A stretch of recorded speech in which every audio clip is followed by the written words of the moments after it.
అలెక్కే చిట్టి పికిల్స్ ఇప్పుడు ఎక్కడ చూసినా సోషల్ మీడియాలో ట్రెండింగ్ ఉన్న రీల్స్, ట్రోల్స్, మూవీ ప్రమోషన్స్లో కూడా వాడేసుకుంటున్నారన్నమాట. అంత ఫేమస్ అయిపోయింది.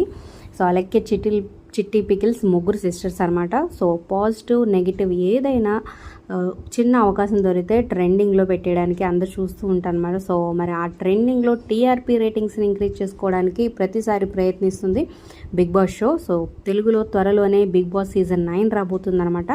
సో అందులో వీళ్ళ ముగ్గురులో ఒకరిని తీసుకునే అవకాశం ఉందని చెప్తున్నారన్నమాట.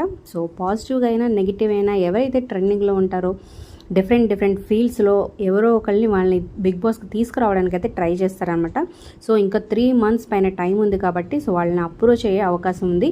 సో అప్రోచ్ అయ్యి వాళ్ళల్లో ముగ్గురులో ఒకరినైతే బిగ్ బాస్కి తేబోతున్నారని తెలుస్తుందన్నమాట. సో మరి సిస్టర్స్ ఒప్పుకుంటారా లేదా అనేది క్వశ్చన్ మార్క్ అనమాట. సో ప్రస్తుతం చాలా డిప్రెషన్లో అయితే ఉన్నారు వాళ్ళు.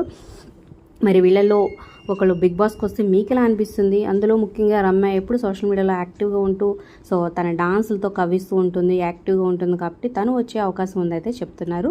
సో మరి దీనిపై మీ పిల్లల కింద కమెంట్స్ రూపంలో తప్పకుండా తెలియచేయండి. అలాగే కంటెస్టెంట్స్ ఎవరెవరు రాబోతున్నారు వాళ్ళ లిస్ట్ కూడా మన ఛానల్లో ఒక వీడియో ఉంది. సో కార్డ్స్లో అవైలబుల్గా ఉంటుంది. ఒకసారి మన ఛానల్ ప్లేలిస్ట్లో కూడా చెక్ చేయండి. ఒక లైక్ చేసి ఈ వీడియో షేర్ చేయండి. మరిన్ని అప్డేట్స్ కోసం సబ్స్క్రైబ్ చేసుకొని పక్కనే ఉన్న బెల్ ఐకాన్ ప్రెస్ చేసి ఆల్ అనే నోటిఫికేషన్స్పై క్లిక్ చేయండి.